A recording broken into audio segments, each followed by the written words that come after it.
of and the mission of the whole. Sorry. You're okay. The mission of GOFAR is mainly to support and act for the development of the agrobotics industry worldwide.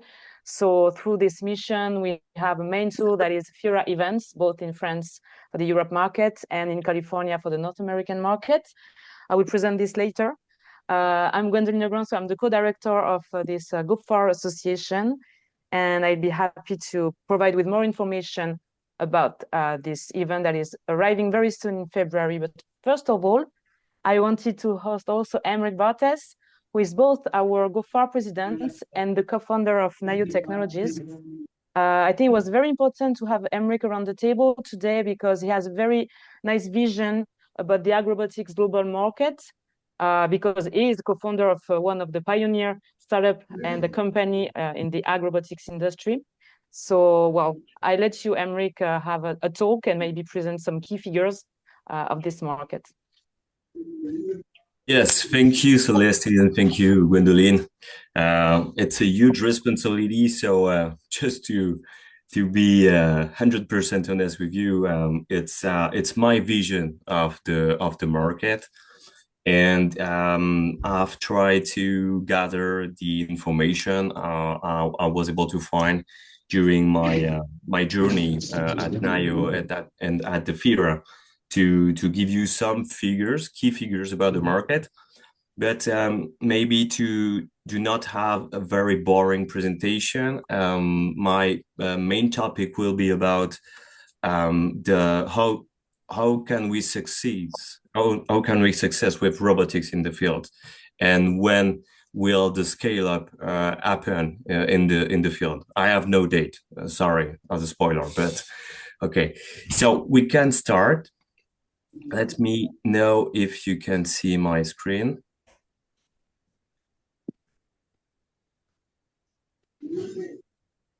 Yes. Okay, you can see it in the full screen right now. Very good.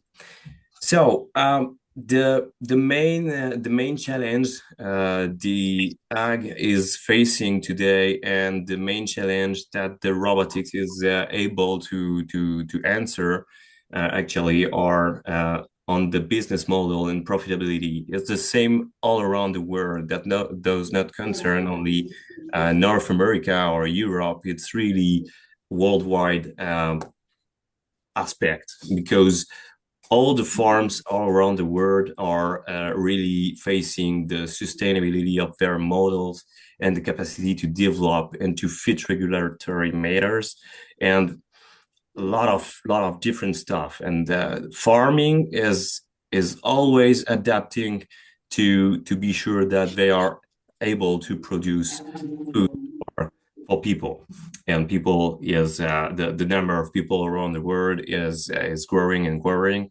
It's not a surprise.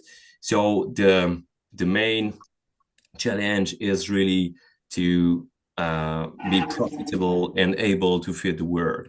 The second challenge is the lack of labor, and that concerns, of course, North America and Europe, and it's a real very pregnant and huge problem, because today you have plenty of farms who are not able to have the enough people to work and to farm all they grow in the farm. So it's a very, very hard challenge for all the farms all around the world.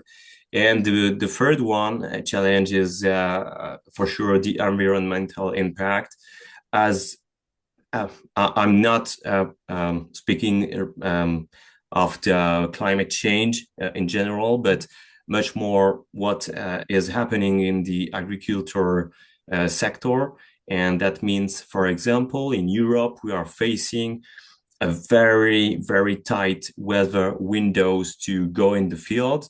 So that means we have to think differently the way we operate the farming in the field. So it's the main aspect of the climate change we can live in Europe. And I'm not sure it's the same in North America, but in Europe it's clearly the case. And considering the environmental impact as well, we have like I said before, the regulatory matters on the chemical reduction and all the legislation about that. So that means, again, the farming has to adapt and evolve on that. And the robotic is one of the solutions to answer those challenges and to face those challenges.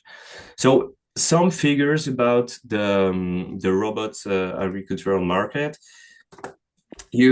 I've tried to gather the information of the whole global market all around the world.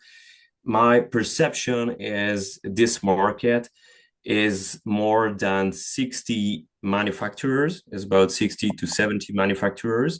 So by manufacturers, I mean the companies who have already a prototype in operation in the market. So not the stage of the idea, but the stage of testing a prototype in the farm. So it's much more, it's between 60 and 70 manufacturers.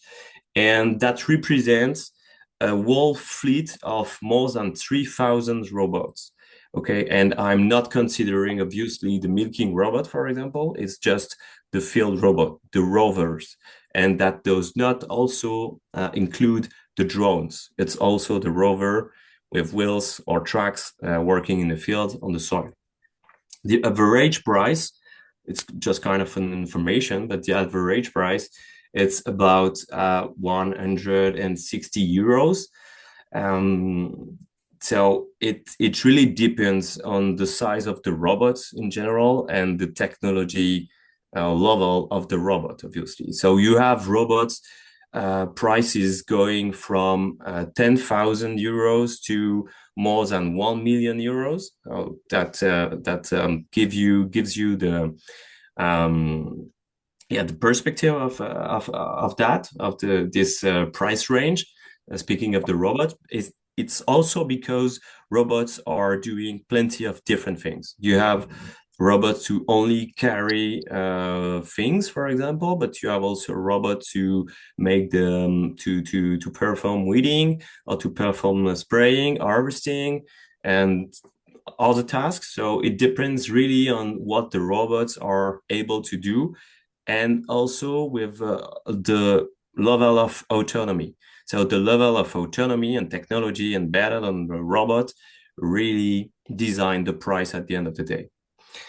So the more technological the robot is, generally, the more expensive the robot is as well. If we have a look on the energy used by the robots, it's 60% are electric. So that means the move is going to electrical engine and electrical energy. What we can see is when the task the robot has to perform, or the market is targeting, the robot is targeting, is very wide, and for example, large scale farms, or I don't know, cereals, or very large, yes.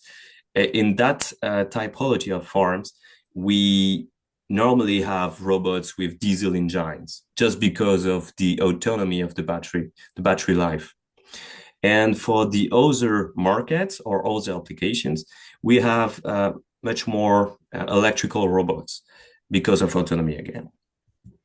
In terms of what crops the robots are targeting, I've focused my study on the main crop the robot is addressing. That means if one robot is primarily targeting the vineyard market, but on the secondary market, the orchard market, for example, I only took the vineyard market. Okay, so in that perspective, we can see that we have a lot of robots.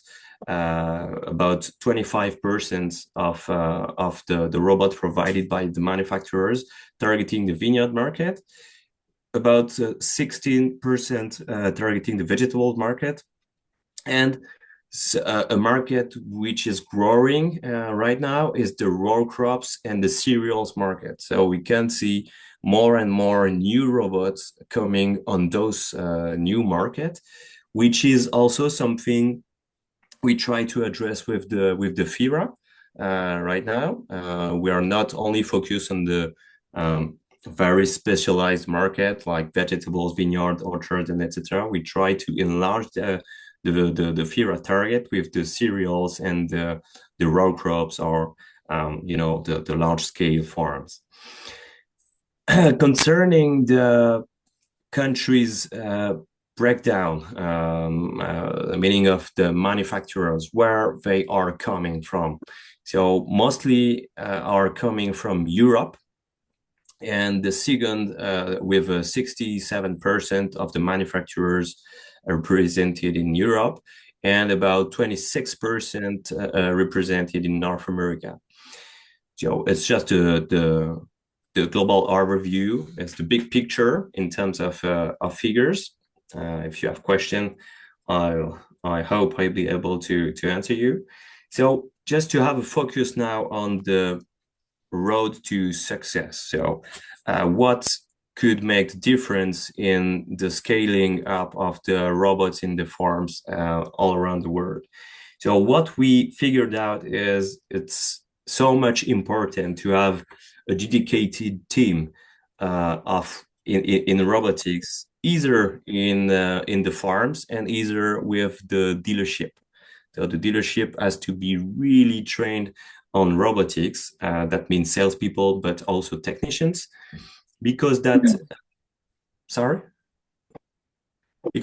allows them to clearly identify the right customer target, and it's the first and most important things to do before everything else. Just because if you identify the wrong clients, you will be in trouble then. I mean, it's super important to be sure that this client is able to integrate perfectly the robot in his farm, and to understand what that means by integrating a robot in this farm. That means maybe to also change his way to grow his crops, or maybe to have a different perspective of what is the energy he's using and everything. So the second point is the purpose of the robotics. So the main purpose of robotics is working without a human driving the machine, or without the human supervising the machine. And it's a very interesting point, because today in every country, we know that is still tricky to push autonomous robots on a legal point of view. So in the US, for example, that can depend, and it's different sometimes in some states. In Europe, it's not different in all the countries in Europe, because we are under the European Union certification. But the legal point of view of the autonomous machine in the fields is still a tricky point, and all the manufacturers have to spend money and time by facing this aspect of this sector. The third point I have in my mind in terms of success for robots is the tool versatility, because the robots are expensive. So the more the robots are versatile, the more the robots are not cheap, but are profitable for the farmer. So it's super important to have robots which are versatile, or if they do not are versatile, they do have to bring a lot of value by doing what they do. For example, the laser weeding, it's super specific, super technique, and they do not have to embed or to be versatile on this robot, because they bring a lot of value with the laser. So that explains also the price and the cost of the laser weeder. And the last point, which is also important, because it has clearly an influence on the adoption, the market adoption, is the subsidy grant financing. Because For example, you can have in each country is different grants. Well, some of the grants will be targeting the electrical, the electricity. Some of them will be for the organic farming. Some of them will be for the environmental aspect in general, and etc., etc. So, if farmers are able to benefit from a subsidy, they clearly do. But the thing is, for the manufacturers, the complex thing is they have to adapt their order timelines with the subsidy, and sometimes it's tricky. And also something which is just which is just at the beginning stage at this moment, is the second-hand market of the robot. So compared to the tractor, where we have a very, very big second-hand market, for robots, it's just the beginning. So we do not have a second-hand market, and that complexifies as well the leasing aspect with the bank, because they do not have a kind of reference to base their residual value at the end of the day, because there is no real second-hand market all around the world. So that are the main challenge I think we have as a roboticians, robot manufacturer, we have to face to move to success and to scale up to a low scale up for the clients.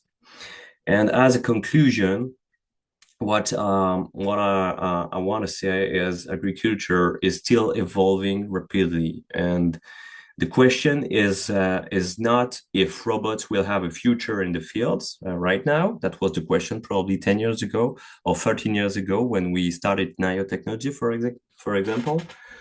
But now it's not the question anymore. The question today is much more when we will have robots at a scale in the farms, and also what will be the market of robots compared to autonomous tractor, for example. And I can't answer those questions. I have my vision of that. I think that will happen probably in 2 to 3 years, and it's what I'm calling the tipping point. And the tipping point will arrive probably when we will, as a manufacturer, we will succeed to integrate robots at a scale with farms who have a leadership and be able to spread the information and to spread the clear benefits of the robots to the world market, to the global market. So the market of robotics is still growing, is growing fast. And now, clearly, it's the main challenge is to bring the proof to the leaders that the robots are able to answer the challenge they are facing. And I think we clearly are at this point, and the robots are answering the main challenge the agriculture is facing today. So yeah, my perception is in 3 years we will be at the tipping point, and the scale up of the robots will happen, probably first in North America and in Europe, and then in the other countries. But this is my perception. So I'm done with my presentation. I hope I was not too boring, and if you have questions, I am still available. Thank you, Aymeric. Well, I think it was very interesting from my point of view, and I think it's a very nice transition with the FIRA event, because actually all those kind of challenges, the questions we are thinking, and the vision of Aymeric and other robot manufacturers have answers at the World FIRA, I would say. And also I wanted to add something to Aymeric's point, that from the dealer's point of view, it's also very interesting to really understand what is this market and what is this new era of ag machinery, because robotics is happening now. So it's not like science fiction, it's really in the field. We mentioned 3,000 robots units already in the field worldwide. So I think that FIRA is a good place for people to better understand this and to get a global vision of the new machines, but also to have nice discussions with the growers that are already using the robots and what they think about it, what are their feedbacks, and to see robots in the field. So I'm making my own transition to present and share my screen right now. I hope you can see my screen. Starting to present it in full screen. Is that okay? Okay, so the World FIRA was born in 2016, actually, and that was Nanotechnology's idea at that point. Now it's organized only by an independent non-profit association called GOFAR.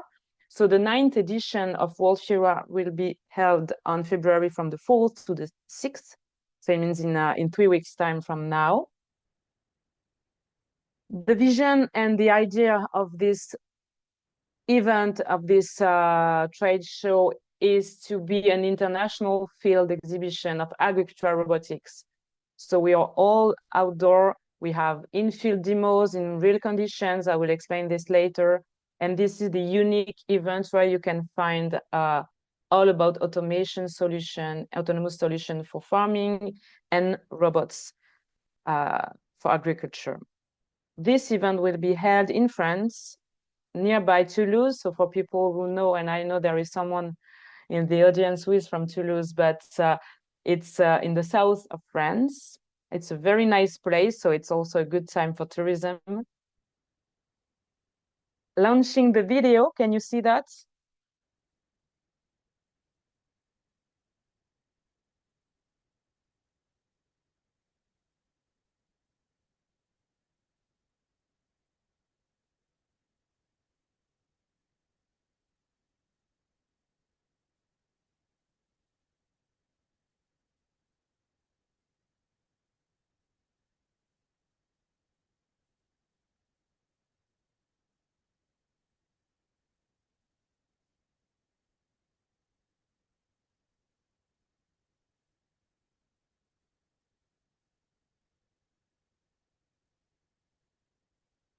I hope you had the chance to watch the video. I know sometimes when you share your screen with video, it's not always working well, but as you can see, they are robots, they are contents, conferences, workshops, and pitch sessions.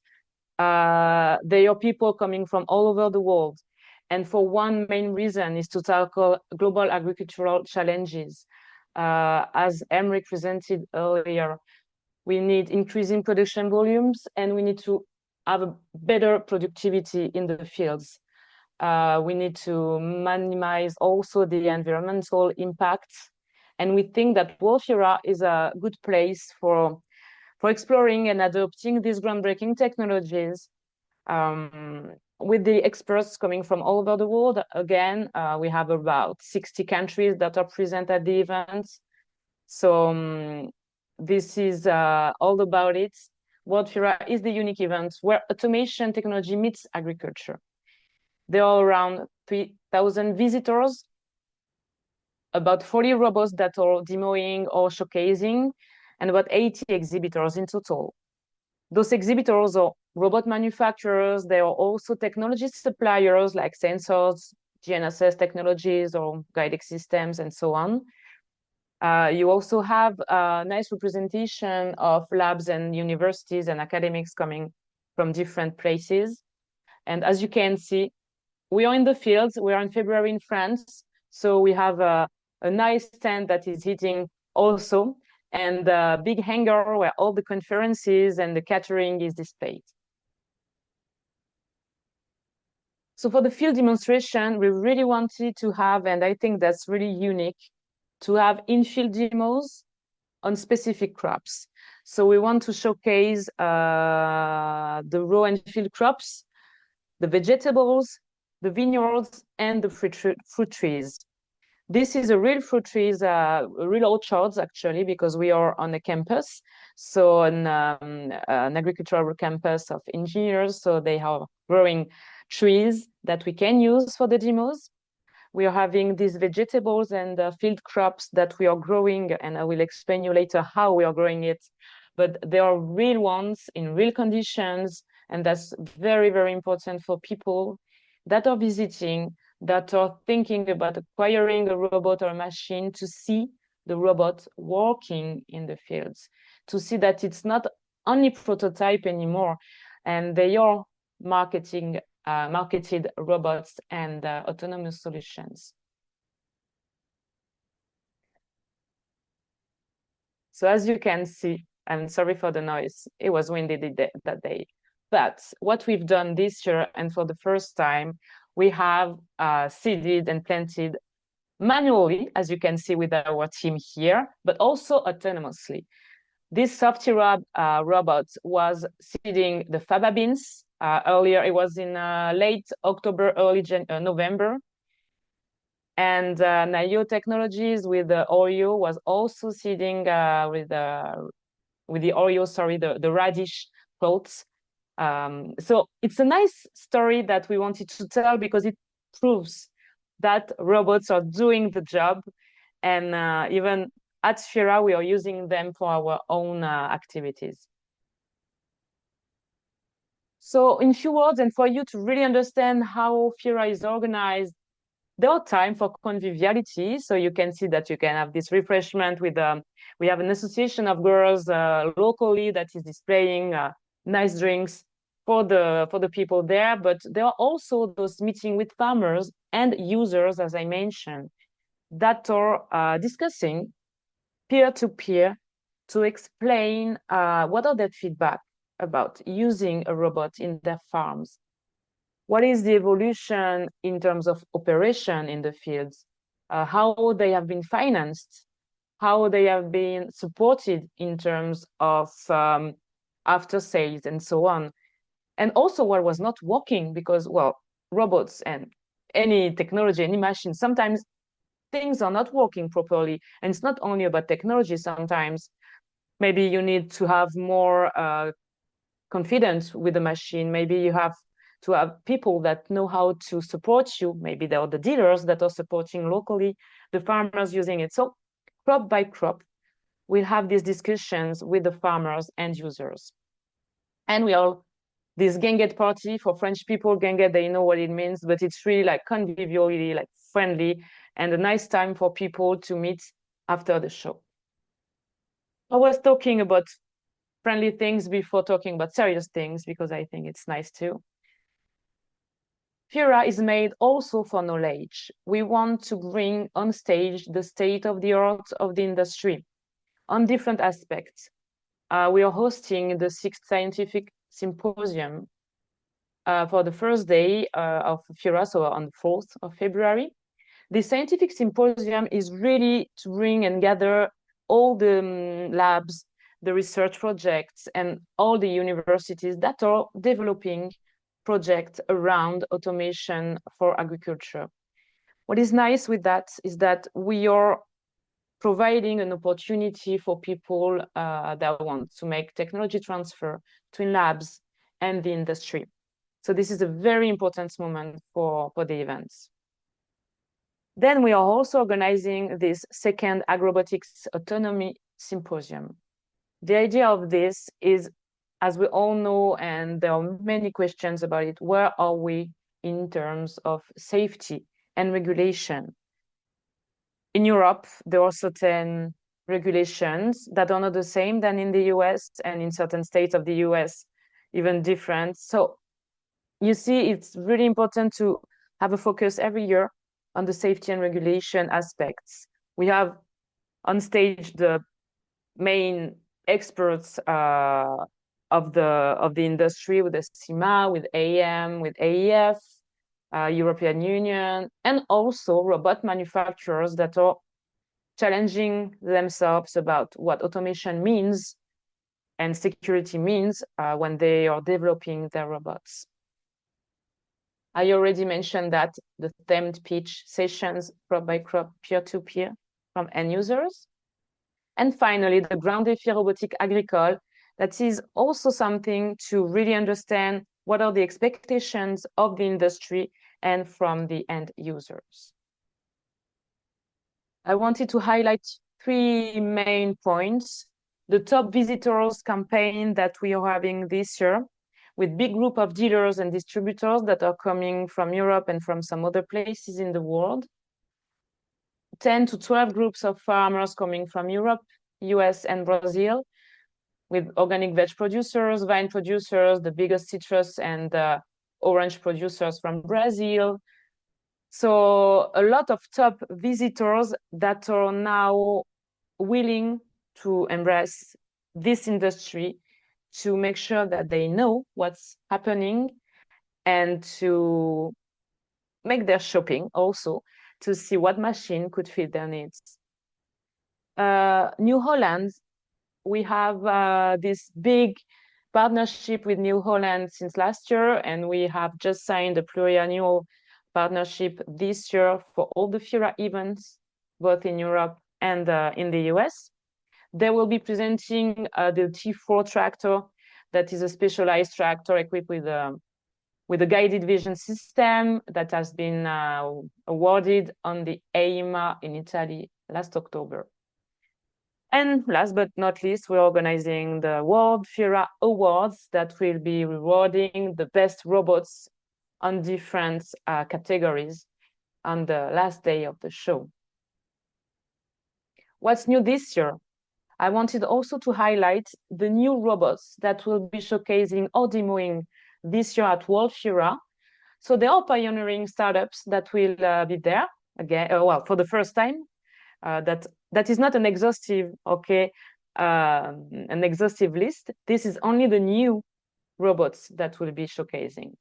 So as you can see, they are coming from Germany, Spain, Turkey, Netherlands, from different parts of the world, showcasing for the first time their robots on different crops. But also industry giants. I mentioned New Holland with a big partnership with FIRA, but also others will be there presenting their innovation, like Kubota, Kuhn, Didong from China, and the Laval. So again, the dates of World FIRA 2025 from February the 4th to the 5th in France, in Toulouse. The pass, is free for growers.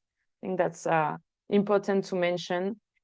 And well, I remain your main contact for any question. Thank you very much.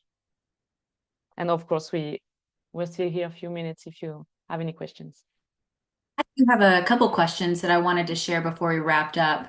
Isn't there a show here in the United States that y'all put on as well?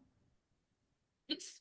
Exactly. There is the FIRA USA in October. I was hoping, could you tell them, I know you don't probably have a slide about that, but I was hoping maybe you could just tell them a few minutes about that and maybe when that is and all that kind of stuff. Yes, sure. So we've launched the first FIRA in the US in 2022. So the next one will be the fourth edition. Will be held from October 21st to the 23rd in Woodland near Sacramento in California. This is actually very easy to understand. It's the same format that I just presented. You will find demos. You will find live sessions. You will have a nice exhibition zone also. Same key figures, more or less, but different robots, because the robots are mainly from North America, America as a whole, and some of them are coming from Europe, I would say 20%. Those robots are answering, and they're already locally present in North America. That makes things easier also for the farmers and for the dealers to acquire some of them. And well, also very important information about the FIRA in the USA. We are organizing it with the University of California and Western Growers Association. That is one of the most important association of growers that you may know. And then you had mentioned, just for a couple of my members as well, that you're doing like education tours. And I think we're going to try to do that around maybe October. Is that what you said? Around that time frame? Is that what we're thinking?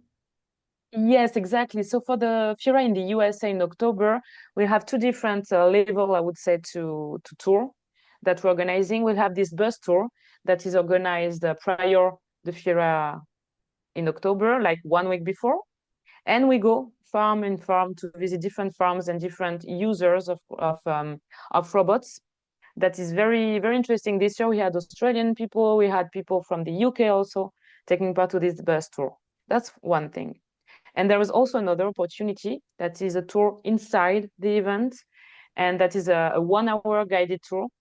We take a small group that has the same expectation of visit, and we bring them to the right person, the right booth, the right demo for 1 hour. Those different things. Very cool. I didn't know if anybody else had any other questions before we wrapped up. I know that there was a question in the chat. Abdul asked if we were going to issue a certificate. I don't know if we even considered that before we started. So we can chat about that afterwards because I think he had to leave.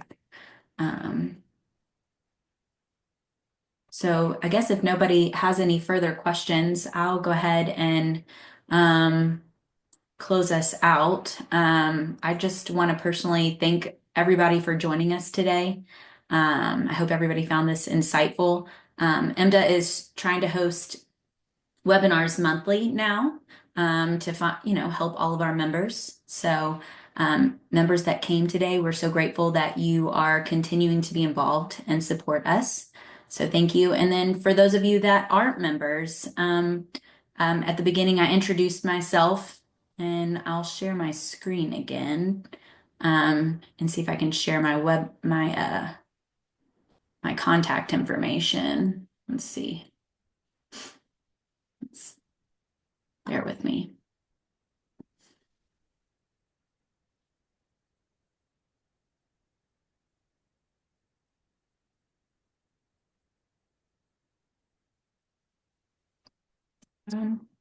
Too many screens. Here's my contact information. For those of you who are curious to know a little bit more about EMDA and what we offer, feel free to reach out to me. I'm happy to share a little bit more about what we offer.